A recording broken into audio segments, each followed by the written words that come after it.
Following the massive joint U.S.-Israeli assault on Iranian territory, Tehran decided it couldn't absorb the punishment without hitting back. Unable to intercept the supersonic American and Israeli aircraft tearing through its skies, Iran pivoted to what it could reach: stationary targets. Using a coordinated barrage of drones and ballistic missiles, Iran went after American military installations scattered across the broader Middle East, instantly widening the conflict far beyond its own borders. The scope of Iran's retaliatory strikes was significant. In Bahrain, home to the U.S. Navy's Fifth Fleet and its deep-water port capable of docking aircraft carriers, dark smoke was spotted rising near the naval installation after Iranian forces targeted the facility. In Iraq's Kurdish region, explosions rattled the area around the U.S. consulate in Erbil, though Kurdish security forces reported that American air defenses successfully brought down incoming drones and missiles before they reached the city.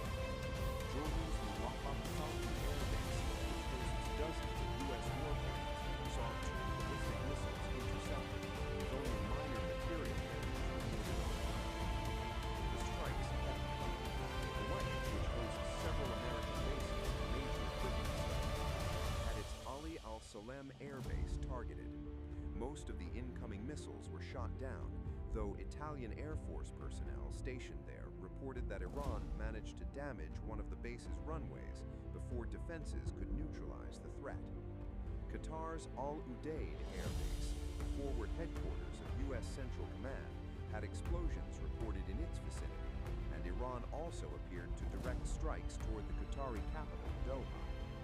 In the United Arab Emirates, witnesses near Al Dhafra Air Base reported seeing smoke rising from the facility after a small cluster of explosions.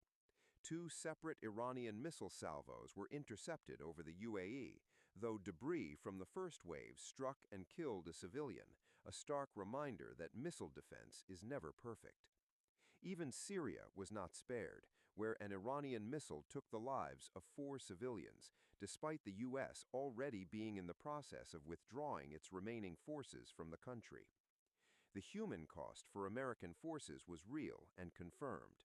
U.S. Central Command officially announced that 3 American service members were killed during Operation Epic Fury as a result of Iran's regional counterstrikes. 5 more sustained serious injuries. President Trump had warned the public in advance that American lives might be lost, acknowledging plainly that casualties are an unavoidable reality of warfare. Washington made clear it would not let the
deaths of precision bombs in a single sortie.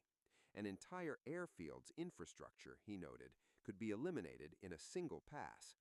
When armed with massive ordnance penetrators, 30,000-pound bombs designed to punch through more than 200 feet of hardened earth and concrete at speeds exceeding 625 miles per hour, the B-2 becomes arguably the most destructive non-nuclear aerial platform on the planet. Crucially, analysts pointed out that the B-2 didn't even need to completely destroy the caves to neutralize them. Collapsing the tunnel entrances, sealing the launch apertures built into the mountain ridgelines, and blocking the cave exits was sufficient to render the facilities operationally useless, at least until Iran could laboriously dig them back out under the threat of continuous follow-up strikes. U.S. Central Command confirmed the operation publicly in a post on March 1st, stating that B-2 stealth bombers armed with 2,000-pound bombs had struck Iran's hardened ballistic missile facilities and warning the world that America's resolve should never be in doubt. The announcement was accompanied by footage of the aircraft in flight. Satellite imagery that followed told the rest of the story. Photographs of Iran's Tabriz North missile base showed precisely the kind of collapsed tunnel entrances and sealed access points that analysts had predicted, the cave network rendered inoperable, exactly as intended. Separately, reports indicated that a radar system at Iran's Zahedan Air Base had been destroyed, and that Iranian drone and cruise missile storage bunkers at Konarak had been obliterated, though it remained unclear whether those were B-2 strikes or part of the broader initial campaign. Estimates put the total number of American and Israeli strikes against Iranian territory at well over 2,000 in the opening phase of the operation alone, with the U.S. reportedly conducting around 900 strikes in the first 12 hours and Israel striking Iranian targets approximately 1,200 times within the first day. Israeli officials claimed the combined campaign had already knocked out roughly half of Iran's total missile capabilities. When combined with earlier strikes carried out against Iranian nuclear and missile infrastructure in June 1925, the two operations together had reportedly destroyed or disabled around 200 Iranian ballistic missile launchers, with dozens more rendered non-functional. Iran's missile stockpile, estimated to be over 3,000 weapons, with ambitions to grow to 8,000 by the end of 2027, was being systematically dismantled.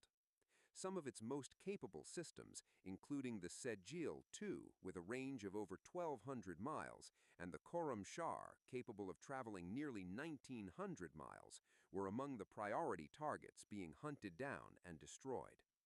With each successful B-2 strike sealing more caves and eliminating more launchers, Iran's ability to threaten American carrier groups in the Persian Gulf was being degraded in real time, which in turn allowed those carriers to move closer to Iranian shores, further accelerating the tempo of follow-on strikes. The strategic picture for Iran grew even bleaker with the confirmation of Supreme Leader Ali Khamenei's death. After a period of uncertainty following the initial strikes, Iranian state television officially confirmed on February 28 that Khamenei had been killed, ordering a 40-day national mourning period. He had led the Islamic Republic for over 30 years, and his death plunged the regime into an immediate succession crisis at the worst possible moment. With bombs still falling and no clear pathway to de-escalation, a three-member interim leadership council was formed to manage the transition. But with American and Israeli strikes continuing to target senior regime and military figures, the pool of potential successors was shrinking dangerously fast. Early reports suggested that both the defense minister and the IRGC commander had also been killed in the strikes. Among ordinary Iranians, particularly in the diaspora, Khamenei's death was met not with mourning but with outright celebration, with one Iranian-American engineer describing it as the best day of his life and the potential beginning of a new chapter in his nation's history. On the diplomatic front, a modest but significant development emerged from London. British Prime Minister Keir Starmer announced on March 1st that the United Kingdom would allow the United States to use British bases for future B-2 strikes targeting Iran's remaining missile infrastructure.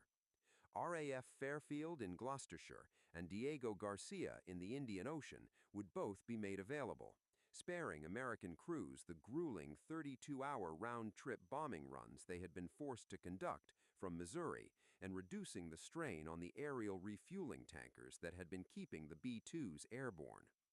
Britain stopped short of committing its own combat aircraft to the operation, but the basing access was a meaningful expansion of Allied support for the American campaign. President Trump, meanwhile, signaled publicly that Iran had a narrow window to exit the conflict on negotiated terms. He made clear he could either escalate to a full takeover of the situation or wrap things up quickly if Iran committed to permanently abandoning its nuclear and missile ambitions. The choice, he said, was Tehran's to make. Whether Iran's fractured, leaderless, and militarily degraded regime was capable of making that choice, or willing to, remained the defining question hanging over the entire region.